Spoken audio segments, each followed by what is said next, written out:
అందరికీ నమస్కారం. నేను మీ ఆడనరాజు. పాక్ మంత్రి సంచలన వ్యాఖ్యలు చేయడం జరిగింది.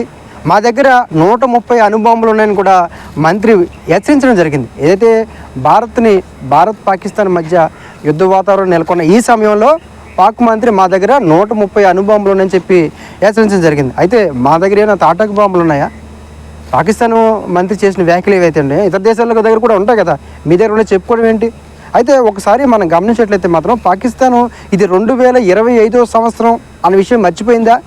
ఇది 2025 సంవత్సరం నుంచి పాకిస్తాన్ మర్చిపోయిందా, లేదా పాకిస్తాన్ వాళ్ళ క్యాలెండర్ చూడరా?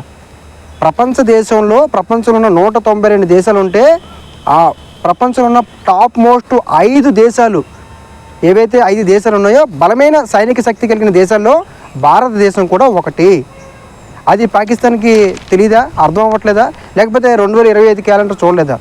ఇది 85లోనూ 95లోనూ మనం లేవు, 2025 సంవత్సరం ఉన్నాం. ఒకసారి మనం గమనించేట్లయితే మాత్రం ప్రపంచంలో బలమైన సైనిక శక్తి కలిగిన దేశాల్లో ఒకటి అమెరికా ఉంది, తర్వాత రష్యా ఉంది, తర్వాత చైనా ఉంది, ఆ తర్వాత అఖండ భారతదేశం 4వ స్థానంలో ఉంది. అదేవిధంగా ఆ తర్వాత దక్షిణ కొరియా ఉంది. పాకిస్తాను 12వ స్థానంలో ఉంది. పాకిస్తాను ఏదైతే బలమైన సైనిక శక్తులు కలిగిన దేశాల్లో పాకిస్తాన్ 12వ స్థానంలో ఉంది. లాస్ట్ బెంచ్ స్టూడెంట్స్ చెప్పాడంట ఏమని, నేను స్టేట్ ఫస్ట్ వస్తానని చెప్పాడంట. ఇప్పుడు స్కూల్ ఫస్ట్ వస్తానని చెప్పినా సరే పర్లేదు, కానీ లాస్ట్ బెంచ్ స్టూడెంట్స్ నేను స్టేట్ ఫస్ట్ వస్తానని చెప్తే ఎవరు నమ్ముతారా?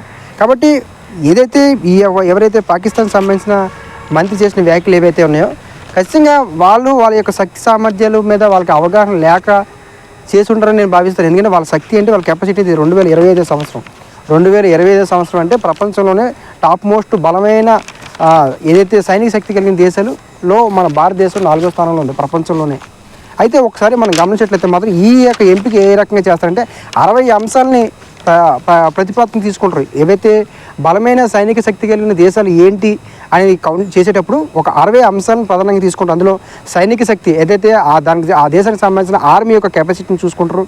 అదేవిధంగా రక్షణ సాంకేతిక అంటే టెక్నాలజీ అనేది ఈ యొక్క ఆర్మీలో టెక్నాలజీ ఉపయోగించే దాన్ని బట్టి కూడా ఈ అంశం తీసుకుంటారు. అదేవిధంగా ఆర్థిక వనరులు అంటే డబ్బు, అదేవిధంగా లాజిస్టిక్స్ సామర్థ్యం అంటే ఏదైతే యుద్ధం సంబంధించిన వాహనాలు కావచ్చు ఇవన్నీ కూడా ఉన్నాయా లేదని చూస్తారు. అదేవిధంగా భౌగోళిక స్థానం అంటే ఆ దేశం యొక్క భౌగోళిక స్థానాన్ని కూడా అంచనా వేస్తారు. ఇలాగా 60 అంశాలని తీసుకొని ఈ యొక్క ఏదైతే ప్రపంచంలో టాప్ మోస్ట్ సైనిక శక్తులు ఉన్నాయో బలమైన సైనిక శక్తులు కలిగిన దేశాలు ఏవైతే ఉన్నాయో వాటిని సెలెక్ట్ చేస్తారు, అంటే ఏవే కన్ఫర్మ్ చేస్తారు.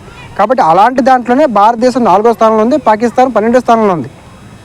మా దగ్గర 130 బాంబులు ఉన్నాయి అని ఏదైతే పాకిస్తాన్ చేసిన వ్యాఖ్యలు ఏవైతే ఉన్నాయో ఇవి పూర్తిగా వాళ్ళ యొక్క శక్తి సామర్థ్యాన్ని వాళ్ళు తెలుసుకోక వాళ్ళ కెపాసిటీని ఏంటో వాళ్ళకి అర్థం కాక చేశారని భావిస్తాను ఖచ్చితంగా. ఎందుకంటే కనీసం ఆ అవగాహన ఉండాలి కదా. కాబట్టి ఏదైతే వ్యాఖ్యలు చేశారో ఖచ్చితంగా సింధు నది జలాల అంశం మీద వాళ్ళకి తట్టుకోలేని పరిస్థితులు వాళ్ళకి ఏర్పడ్డాయి కాబట్టి ఇలాంటి వ్యాఖ్యలు చేశారు.